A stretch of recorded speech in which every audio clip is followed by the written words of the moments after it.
Ladies and gentlemen, selamat datang kembali semuanya ke video Koko Crypto. I'm your host, Koko Crypto seperti biasa. Nah, nggak kayak video-video lain yang kita ngebahas update untuk Bitcoin dan altcoins dan lain-lain. Topik video ini kita bakal ngomong tentang resesi. Ya, gua ngerti lu langsung mikir apa di kepala kalian semua. Kalian pasti langsung mikir, aduh, bearish. Tapi tenang aja, gua udah pernah kasih tahu ke kalian semua, gua masih sangat-sangat bullish. Gue orang yang tidak pernah bearish. Target kita masih sama untuk Bitcoin 150-an ataupun kalau bisa lebih syukur ya. Dan bull run ini masih bakal jalan meskipun kita bakal on the way OTW resesi. Sekali lu udah nonton video ini, lu bakal punya wawasan lebih banyak, mungkin 100 kali lipat lebih banyak daripada the common retail yang lagi main crypto cycle ini. Gara-gara orang biasa, orang retail awam, itu nggak siap kalau harganya turun, nggak siap kalau masuk resesi tiba-tiba, padahal datanya dan narasi resesi ini udah di-build up dari 2 tahun terakhir. Jadi gue mau kalian semua, penonton Koko Crypto, tahu kapan harus exit, tahu informasi kapan sih resesi kira-kira, dan kalau waktunya sudah datang, kalian udah siap jualan, kalian udah siap shorting. Jangan kayak retail lain yang saat rumahnya kebakaran baru nyari air, saat dia kelaparan baru nyari makan. Karena orang-orang yang sama yang baru mau cari ilmu saat Bitcoin udah ngetop, itu orang-orang yang sama yang selalu dicap exit liquidity. Cycle kemarin juga sama, cycle kemarin lagi kayak gitu juga. Jadi gue mau kalian semua yang nonton nih, pahami dan kenali kalau resesi is coming. Tapi tenang aja, nanti kita bakal bahas Bitcoin di akhir video ini ya. Channel ini masih channel crypto, pasti nggak jauh-jauh dari cryptocurrency. Kita mulai video ini dengan proyeksi JP Morgan, ya. Lebih tepatnya JP Morgan CEO, yaitu namanya Jamie Dimon atau Dimon. Tanggal 29 April, pas banget saat gue bikin ini ya, data ini bilang 2025 bakal resesi, Bitcoin gimana? Gue bahas di sini kalau Jamie Dimon bilang the best case scenario untuk Amerika, untuk ekonomi Amerika adalah resesi. Saat itu kita bilang Jamie Dimon itu selalu nggak jelas. Karena di satu sisi dia ngomongin resesi, di sini juga dia ngomongin resesi ya. Dimana dia di interview dari Fox baru aja bilang kalau kita bakal menuju resesi dan he thinks ya, dia pikir we will see more credit problems than people have seen in a long time. Jadi basically dia bilang ekonomi bakal memburuk lagi. Terus kita juga ada news yang paling baru 15 Mei, 2 hari yang lalu JP Morgan lagi ya, dia lagi. Jamie Dimon says recession is still on the table for the US. Jadi kita udah lihat satu sisi yang dia pro resesi. Tapi kita kemarin banget ya saat live baru aja lihat sisi di mana JP Morgan itu sebenarnya bullish on markets. Ya, ini dari Ash Crypto, $4 trillion JP Morgan has just completed its first transaction on public blockchain with Chainlink and Ondo Finance. Bank JP Morgan langsung itu berkolaborasi, partneran sama Ondo Finance dan Chainlink ya untuk mempush blockchain teknologinya di JP Morgan sendiri. Kita beberapa bulan yang lalu juga udah pernah bahas kalau Jamie Dimon juga pernah bilang emas nggak bakal naik, terus tiba-tiba emas naik. Kalian juga tahu kalau gue publicly bilang gue nggak suka sama Jamie Dimon gara-gara dia itu market manipulator besar ya. Tapi yang kita bisa tarik dari ketiga ini ya, meskipun gue nggak suka orangnya, apa yang dia omongkan di interview ini dan sebelum-sebelumnya ya, itu sebenarnya valid. Itulah kenapa dia bisa ngomong kalau Amerika ini OTW resesi gara-gara data-data yang di balik layar makroekonomi Amerika ini lagi jelek-jeleknya. Tapi sebelum kita masuk ke pembahasan dan data resesi itu apa sih guys? Dari ekonomi, dari lensa ekonomi, resesi itu apa sih? Ini dari Bank of Australia ya, bilang resesi adalah sustained period of weak or negative growth in real GDP output that is accompanied by significant rise in the unemployment rate. Oke, jadi kita udah punya dua kata kunci nih. Penurunan atau pelemahan GDP dan kenaikan tingkat orang-orang yang nganggur, tingkat orang-orang yang tidak kerja. Ini juga ada definisi lain dari Investopedia. A common rule of thumb is that 2 consecutive quarters of negative gross domestic product atau GDP indicates a recession. Ini dari ChatGPT. Resesi is a period of significant economic decline that lasts for at least 2 consecutive quarters, 6 months or more. During a recession, the economy contracts, leading to a decrease in GDP. Higher unemployment rates, reduced consumer spending, and lower business investment. Kata kuncinya GDP. Yang kita lihat di 3 definisi terakhir adalah GDP, mana? Nih, sama GDP. Gara-gara GDP, tingkat GDP atau Gross Domestic Product adalah indikator yang paling baik untuk ngasih tahu kalau Amerika, kalau satu negara itu udah masuk resesi atau belum. Kalau kita mau memproyeksikan resesi berikutnya, kita perlu lihat kemarin-kemarin resesi Amerika tuh bagaimana sih? Bagus apa enggak GDP-nya? Separah apa GDP-nya? Nah, sekarang kita masuk ke Wikipedia. List of recessions in the United States. Ini adalah list resesi-resesi yang terjadi di Amerika di berapa? 100-200 tahun terakhir. Nih, bisa lihat ya, sampai 1785. Jadi hampir 300 up to 400 tahun terakhir ya. 400 tahun terakhir itu telah terjadi 48 resesi. Terjadi 48 resesi berbeda ya. Dan kalau kita fast forward ke 1929 ya, lebih ke sekarang nih, ke time frame sekarang. Mulai dari Great Depression dari 1929, kita langsung disambut dengan declining GDP. Nah, sekarang kita cek resesi kemarin-kemarin bagaimana untuk memproyeksikan resesi berikutnya tuh nanti bakal parah atau tidak. Great Depression, Agustus, kita nggak usah lihat tanggalnya ya. Kita langsung lihat durasinya sekitar 3 tahun dan GDP langsung turun 26,7%.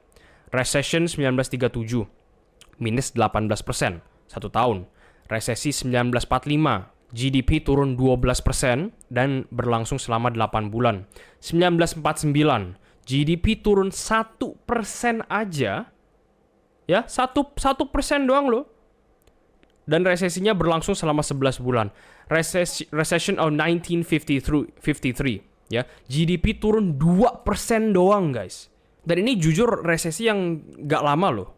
Kita sekarang punya pattern, ya resesi zaman-zaman sekarang itu gak perlu penurunan GDP yang besar. Nanti gue bakal bahas lebih lanjut tentang penurunan GDP, jadi tenang aja. Recession of 1958 berlangsung selama 8 bulan, minus 3,7%. 1960 berlangsung 10 bulan, minus 1,6%. 1969 cuman turun 0,6%. Margin of error-nya semakin kecil. Oke, dari 20-an persen, sekarang cuman margin of error kurang dari 5% doang. Rata-rata. 1990, 1,4. 2000-an, ya, .com bubble, minus 0,3% kembali. Habis itu kita masuk ke Great Recession di tahun 2008, minus 5%. Sama COVID yang paling besar ya, gara-gara satu dunia pada panik, gak hanya ngomongin Amerika, jelas balik lagi ke 20-an persen, ke 19,2%. Padahal durasi resesinya cuma berlangsung 2 bulan. Ini jujur anomali ya, gara-gara satu dunia kena dan gak hanya Amerika doang. Tapi kalau kita cross ini sebagai anomali, kalau kita coret ini sebagai anomali, dan kita lihat resesi sejak tahun 1949, 1950-an ya, penurunan GDP-nya tuh sangat-sangat stabil ya.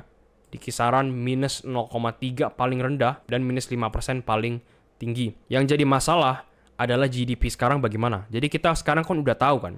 Kita udah tahu nih kalau resesi kemarin-kemarin itu bagaimana. Sekarang resesi sekarang gimana? Resesi tahun 2025, proyeksi resesi tahun ini tuh bagaimana? Apakah bakal separah dulu atau enggak? Kalau margin of error-nya cuma minus 5% maksimal. Nah, kita pindah ke data GDP growth Amerika. Hey, syukur dong. Tepuk tangan dong kok. Ini naik terus. Artinya kita nggak bakal resesi dong. Bener nggak? Ini naik terus nih. Lihat aja tuh. 2013, ya anak SD juga tahu ya. Kalau ini makin naik kotaknya, barsnya makin besar, dan kita makin ke atas. Bagus dong kok, great sukses. Resesi gagal, selesai, kita tutup kasusnya. Tar dulu. Nggak segampang itu. Meskipun barsnya makin naik, satu bar ini tuh 1 tahun. Nggak ngasih kita gambaran kalau di tengah-tengah tahun dari misalkan 2016 ke 2017 tuh gimana sih? 2021 ke 2022 tuh gimana sih? Cuman ngambil close yearly doang.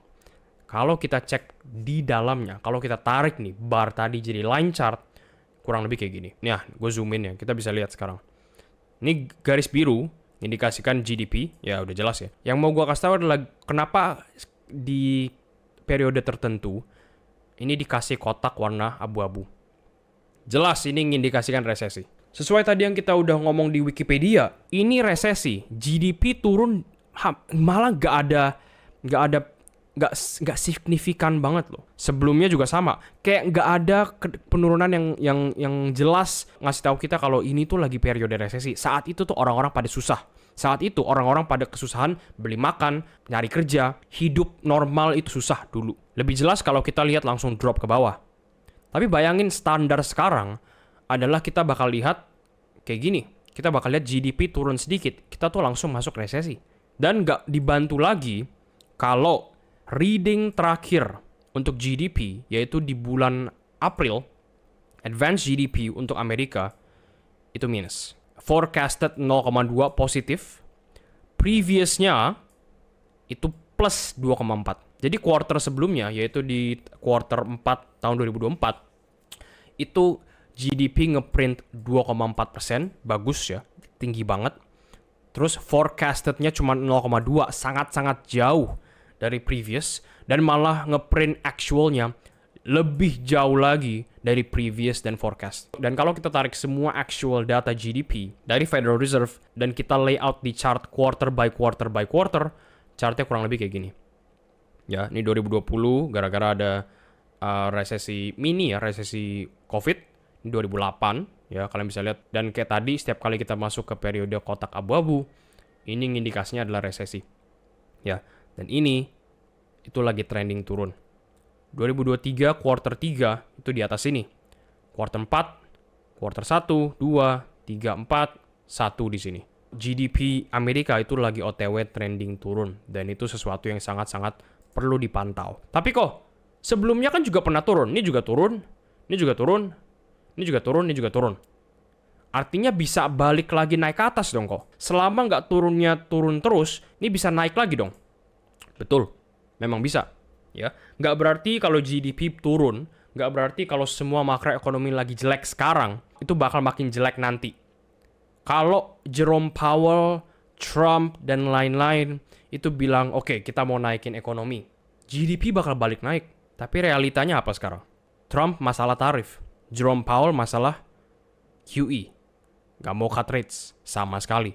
Jadi memang bisa aja naik. Cuman berapa sih persentasenya kalau kita ngomongin realistis sekarang? Tenang kok, semua markets bakal naik.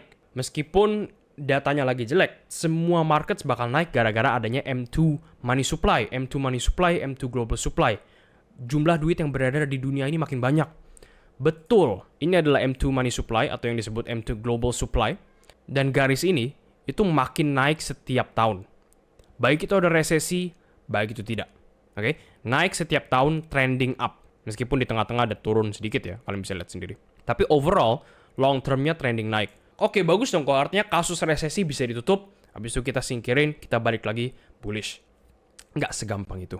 Logikanya adalah kalau M2 supply, global money supply ini naik, markets bakal nge-pump gara-gara jumlah duit yang beredar, persentase dari total duit yang beredar ini bakal ujung-ujungnya masuk ke markets kembali.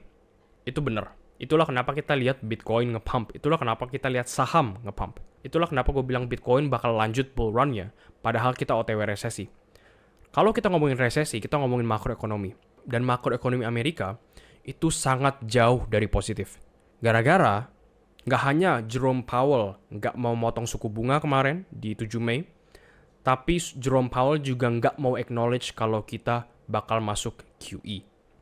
Ya, dan jumlah duit yang beredar itu percuma kalau tidak ada yang minjem. Loans demand di large and middle market firms dan small market firms itu turun drastis. Ya, quarter 1 2025, quarter 2 sekarang masih lanjut datanya. Ya, turun drastis. Dan kebetulan kalian semuanya udah tahu harusnya turun drastis ini gara-gara apa? Apa yang terjadi di quarter 1 2025 yang membuat bisnis dan perorangan nggak mau minjem duit lagi? Simple. Gara-gara makroekonomi lagi nggak jelas. Gara-gara rates nggak diturunin. Siapa yang mau minjem duit dengan bunga sangat tinggi? Itulah kenapa Donald Trump dari bulan Februari ke Maret ke April awal itu pengen nge-pressure Jerome Powell buat nurunin interest rates, nurunin suku bunga. Biar apa? Biar businesses, biar perorangan kembali minjem duit dari bank. Yang ujung-ujungnya kembali minjem duit dari Amerika, uang bisa berputar lagi. Dan ujung-ujungnya bakal berputar di markets. Tapi kalau kita lihat realitanya, faktanya, adalah Jerome Powell masih nggak mau melakukan rate cutting. Masih nggak mau menuju QE. Jerome Powell kemarin ditanya, kalau saham turun drastis bagaimana? Habis itu dia bilang, nggak kenapa-napa. Markets ya bergerak sesuai markets bergerak. Markets ini memang perlu sama uncertainty, tapi bukan masalah gua. Dia bilang kayak gitu, secara kasarnya ya. Tapi ini kan cuma nanyain markets. Ujung-ujungnya yang rugi siapa? Yang rugi ya ini. Ini ada artikel dari Arbiters. Q1 2025, quarter 1 2025, sees steep increase in US corporate bankruptcies. Perusahaan-perusahaan di Amerika udah mulai bangkrut gara-gara mereka nggak bisa nambah duit buat menjalankan operasi bisnis. Gara-gara rates terlalu tinggi. Cek datanya, hampir 200 perusahaan besar bangkrut di quarter 1 2025 doang. Dimana ini adalah tingkat paling tinggi sejak 15 tahun terakhir kalau kita cek quarter 1 doang. Terakhir bangkrut paling tinggi itu di 2010. Tapi itu kena backlash dari 2008-2009 resesi. Ya, orang-orang masih struggling gimana cara beroperasi setelah resesi. Dan ini salah siapa sebenarnya? Salah orang yang nggak mau acknowledge kalau makroekonomi itu lagi OTW turun dan OTW memburuk. Tapi dia masih nggak mau melakukan hal-hal yang membuat makroekonomi ini membaik. Rate cutting, QE pun. Ataupun apa kayak bonds buyback kemarin dilakukan. Tapi apa yang terjadi? Bonds langsung turun drastis. Hasilnya inilah, hampir 200 company bangkrut. Oke, kok gue sekarang paham makroekonomi di Amerika tuh lagi jelek-jeleknya. Tapi setidaknya bulan depan kan bakal rate cut. Bener nggak? Bulan depan kan bakal rate cut. Bulan depan pasti rate cut. Dan karena bulan depan pasti rate cut, kita tutup kasus resesi kembali. Resesi itu udah nggak bakal terjadi di tahun ini. Nggak segampang itu. Gara-gara kalau kita lihat FedWatch, website yang kita track berapa persentase rate cut berikutnya, kita lihat ini masih sangat-sangat tinggi. Ya, 90%, 92 malah ya kalau kita buletin, 92% probability, peluang untuk tidak rate cut dari Federal Reserve. Dengan cuma 8% kita lihat peluang untuk easing. Easing itu artinya penurunan suku bunga. Meskipun yang gue udah bilang di live dan di video-video sebelumnya, kalau ini data, itu bisa berubah setiap hari, gara-gara ini di-update setiap hari ya. 91%, 92%, di pertengahan bulan Mei, saat Jerome Powell udah ngomong hampir 2 minggu lalu, itu tanda-tanda yang sangat-sangat tidak bagus. Gara-gara rate cut berikutnya jatuh di tanggal 18 Juni. Benar-benar 1 bulan dari sekarang. 1 bulan tok dari sekarang. Ya, kalau ini nggak bisa improve sampai akhir bulan Mei, kita agak bahaya. Kita bakal masuk danger zone. Karena Juli, itu yang gue bilang ke kalian semua, bulan terakhir untuk Federal Reserve melakukan pemangkasan suku bunga. Soalnya kalau Juli nggak bisa kita lihat rate cuts, resesi bakal OTW dan OTW lebih cepat. Bakal datang lebih cepat daripada yang kalian kira dan bakal datang dengan acceleration yang gua nggak bisa bayangin. Kita udah bahas makroekonomi memburuk dari akhir tahun 2024. Trump datang jadi presiden bukannya memperbaiki makroekonomi, malah memperburuk dengan adanya tarif. Tapi tarif itu, abis kita bahas ya, ternyata digunakan buat sebuah dorongan untuk mempressure Jerome Powell untuk menurunkan suku bunga. Tapi hasilnya gagal dan tarif ini masih ada, rates masih tinggi, dan QE masih jauh. Di video ini gue mention banyak banget tentang markets.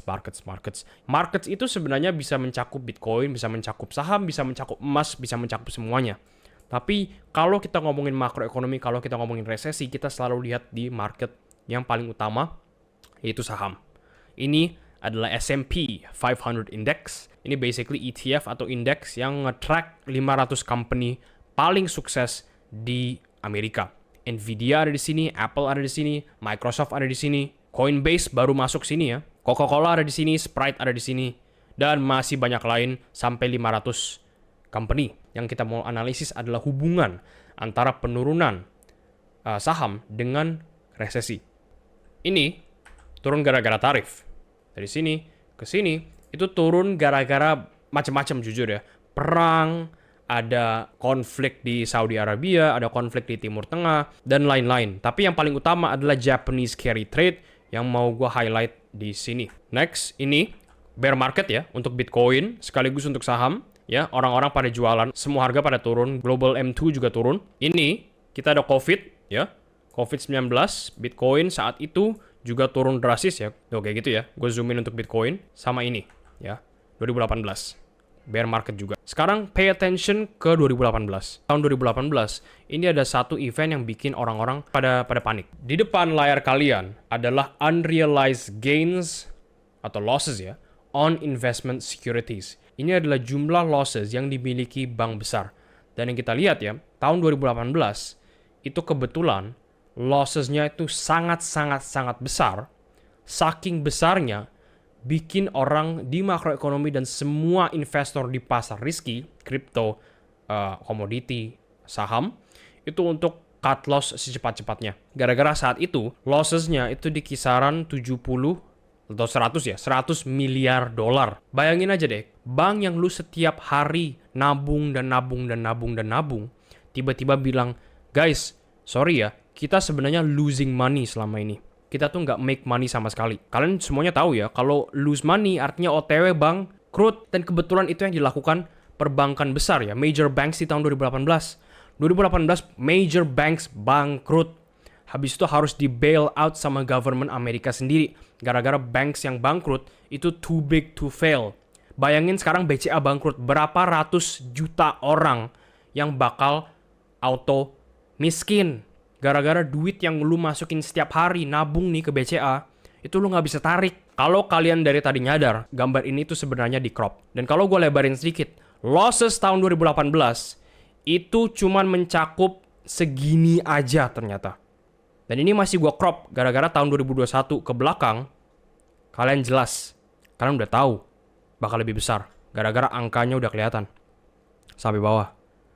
Dan kalau gue zoom out, nih, ini adalah jumlah losses in the major banks. Bayangin kalau 2018, lossesnya segini kecil, bisa membuat bear market segitu besar di kripto maupun di saham. Dari sini ke ujung ke bawah sini. Kalau kayak gini gimana? Dan ini inget loh, 2022-2023, data yang paling updated mana? Nih, makin dalam lossesnya. Ini 2018. Terus gimana kok kalau GDP melemah, kalau interest rate stabil, money supply M2 juga nggak ngebantu, banks losses banyak, tingkat pengangguran juga makin tinggi. Apa yang harus gue lakukan sebagai investor kripto awam? Jawabannya cuma satu, kenali resesi bakal datang. Tapi tahu kalau Bitcoin dan saham masih ada momentum untuk nge-push makin tinggi. Kalian juga perlu tahu kalau Bitcoin, aset yang kalian lihat ini di depan mata kalian, adalah aset yang dibikin, yang divisikan oleh Satoshi Nakamoto untuk melawan resesi. Sejarahnya adalah Satoshi Nakamoto lihat resesi tahun 2008 dan dia langsung bilang ke diri sendiri, kalau orang bisa jatuh miskin langsung kayak gitu, ngapain megang fiat currency, ngapain megang duit kertas yang setiap tahun makin turun value-nya. Itulah alasan kenapa Satoshi Nakamoto bikin Bitcoin. Bitcoin ini itu dibuat untuk melawan fiat currency, untuk melawan inflasi, hedge against inflation, hedge against fiat, sekaligus hedge against recession. Apakah Bitcoin bakal makin naik atau tidak nanti di resesi? Jujur gua tidak ada jawaban. Cek historinya. Bitcoin ini tidak pernah melewati resesi sama sekali. Kita nggak pernah lihat Bitcoin ini bisa beneran punya momentum untuk melewati resesi atau tidak. Tapi kan kok, COVID, itu kan resesi. Jujur COVID itu saking cepatnya, rasa gue ini bukan resesi ya. Emang semua orang nih tiba-tiba satu dunia ini kena virus dan orang-orang pada panik dan sell off dari Bitcoin ini, itu sangat-sangat wajar. Sangat-sangat wajar. Kalaupun resesi terjadi di tahun ini, ataupun tahun depan, syukur-syukur ya, kita bakal lihat bener-bener apakah Bitcoin bisa survive atau tidak. Dengan jumlah adopsi global yang Bitcoin lagi lewatin sekarang, dengan jumlah orang-orang yang beli Bitcoin, dengan jumlah negara-negara yang FOMO Bitcoin Strategic Reserve, dan dengan jumlah company-company perusahaan yang pengen masuk Bitcoin lebih tinggi daripada cycle-cycle kemarin, kita bakal cek Bitcoin bisa tahan resesi atau tidak, Bitcoin bisa turun berapa kalau nggak bisa tahan, dan Bitcoin masih respect bear market atau tidak. 3 pertanyaan itu gua nggak ada jawaban sama sekali. Yang bisa gua kasih tahu kalian semua adalah Bitcoin masih ada waktu dan masih ada momentum untuk bikin all time highs. Karena waktu kita masih 5-7 bulan sebelum kita lihat semuanya roll over kembali. Data-data yang gue kasih tahu di sini bisa aja berubah di 2-3 bulan ke depan. Kalau seandainya Federal Reserve, Trump, dan lain-lain itu mulai tanggung jawab sama makroekonominya sekarang. Tapi sampai hari itu terjadi, gue tidak ada asumsi sama sekali kalau makroekonomi Amerika bakal membaik. Karena retail semua mau 20x dari Bitcoin, 200x dari Bitcoin. Tapi kalau faktanya dan datanya kayak gini, mungkin target kalian perlu lebih realistis.